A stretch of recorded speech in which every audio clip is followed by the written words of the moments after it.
cada primer día de la semana. Ahora, lo importante en este estudio, en esta enseñanza, es presentar los dos temas importantes sobre la ofrenda, como lo es cómo debe ser administrada y para qué y para quién es la ofrenda. Son dentro de estos estatutos la manera en la cual nosotros por la Biblia entendemos cómo debe ser administrada la ofrenda y para quién y para qué es la ofrenda. Y luego estaremos dando a conocer de qué manera las iglesias o las iglesias cristianas apostólicas Renuevo de Justicia en Venezuela nos libramos de todo prejuicio y evitamos que el ministerio sea vituperado y sus pastores sean censurados en la administración de la ofrenda que ellos administran. ¿Cómo debe ser administrada la ofrenda? Según la Escritura, el pastor debe de evitar y debe de procurar ser censurado en la ofrenda que maneja. Debe de evitar ser criticado. Debe de evitar de que se ponga en tela de juicio su honestidad en cuanto a la administración de las ofrendas de la iglesia. Esto es un mandamiento bíblico para cada uno de los administradores del reino del Señor en la tierra. Yo como pastor, cualquier pastor sobre la tierra, obediente a las Escrituras, temeroso a la palabra del Señor, debe de cuidar de ser censurado, de que su honestidad sea puesta en tela de juicio en cuanto a la administración de la ofrenda de la iglesia se refiere. La palabra del Señor enseña que las cosas deben de ser administradas decentemente, no solamente delante de los ojos de los hombres, delante de Dios, sino también delante de los ojos de los hombres. Segunda de Corintios, capítulo 8, versículo 19-21 dice de que las cosas deben de hacerse decentemente y honradamente delante los ojos de Dios y los ojos de los hombres. Porque toda actividad en la iglesia, desde el culto hasta la administración, la Biblia establece un principio. Todo debe hacerse decentemente y con orden. 1 Corintios 14:40 así lo establece entre los mandamientos que nuestro amado apóstol Pablo estableció para la iglesia primitiva y para la iglesia en este tiempo. Dos palabras que deben de estar presentes en la mente de todo ministro, de toda denominación, de toda directiva administrativa de las cosas, del altar de las cosas sagradas. Dos principios: decencia y orden. Y segundo, honradez y honestidad. Eso está establecido en la Escritura. Segunda de Corintios 8, 19-21 y 1 Corintios 14, 40. ¿Para qué? Para tratar de que esto no sea obstáculo en el Evangelio de Cristo. Pablo dice, para no poner obstáculo al Evangelio de Cristo, él daba en vez de recibir, él se gastaba a sí mismo. ¿Cuál era el propósito de esto? El propósito de esto era no ponerle obstáculo, tropiezo al Evangelio de Cristo. Porque una indebida administración en las ofrendas de la iglesia podría ser un obstáculo para el Evangelio de Cristo. Y cualquiera que haga tropezar a algún pequeño en el reino, es mejor no haber nacido. Así lo establece la Escritura.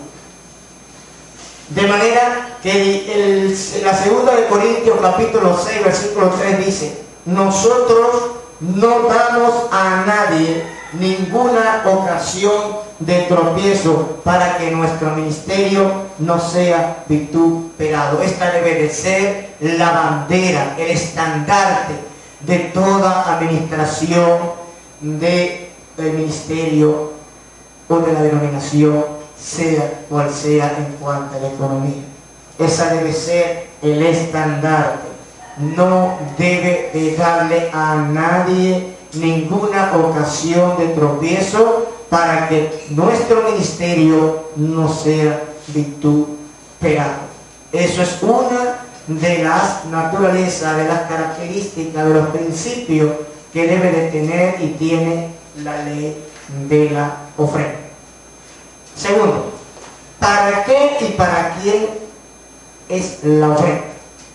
Bien es cierto que hemos venido conversando sobre los derechos que se han adjudicado los ministros en este tiempo, autoproclamándose sacerdotes de la grey del Señor, reclamando un derecho, un privilegio sacerdotal que ya por la ley fue abolido, como por la palabra del Señor lo pudimos explicar. Pero como también lo dije, la palabra le da un derecho. La Biblia le otorga un derecho al ministro. La Biblia es clara sobre este tema. La Biblia dice, nadie es soldado a sus propias expensas. La Biblia dice claramente, el soldado es digno, el obrero es digno de su salario. ¿Quién planta una viña y no toma de su fruto? ¿Quién apacienta un rebaño y no toma de su leche y de su lana? La Biblia dice, el que siembra lo espiritual tiene derecho de tomar y recibir también de lo material. El que predica el Evangelio, viva del Evangelio. Estos son derechos que el creyente debe reconocer sobre el ministro ordenado dentro de la iglesia en el cual él pertenece. Esto es un principio que le corresponde como derecho al pastor, al ministro. Pero Pablo dice que el problema se presenta cuando el ministro viola, abusa de este derecho. Pablo dice, para no abusar del derecho que da el Evangelio. Y él habla claramente que el ministro tiene un derecho. Él dice, ¿acaso Bernabé y yo no podemos hacer como los demás apóstoles? Él entiende, da a entender, reconoce, y nosotros tenemos que reconocer que hay un derecho ministerial, económico hacia el pastor, hacia el ministro. El cuidado del ministro debe de ser no abusar de ese derecho. ¿Por qué? Porque uno de los principios de la ofrenda establece que de la abundancia mía, por decir, de la abundancia del creyente, se suple la necesidad de la grey, de los santos. De la abundancia mía yo doy para que sea suplida la necesidad de los demás. No es para suplir la necesidad absolutamente del pastor, ni absolutamente de la obra, sino es la abundancia mía, supla la necesidad de todo el ministerio, desde el huérfano, la viuda, el extranjero, hasta los campos misioneros, como lo vamos a referir ahorita, palabra por palabra, según la Escritura. Ahí está lo establecido para quién y para qué es la ofrenda del Señor. Aquí dice, las ofrendas son para la obra de Dios. La obra de Dios son todas las cosas del reino. Vamos a la luz de la Biblia para ver para qué es la ofrenda. Presta atención. Primero, para cubrir la necesidad de los hermanos. Hechos 4, 34, 35 dice así. Así que no había entre ellos ningún necesitado, porque todos los que poseían variedades o casas las vendían y traían el precio no vendido y lo ponían a los pies de los apóstoles y se repartía según cada uno la necesidad. Era para cubrir la necesidad del cuerpo de Cristo, de la grey del Señor, de los santos redimidos y comprados por la sangre de Cristo. Todos pertenecemos en la santidad de Cristo a ese cuerpo de los santos. Segundo, para cumplir con el derecho que le otorga la Biblia a los pastores. Ya lo expliqué. La Biblia otorga un derecho al ministro.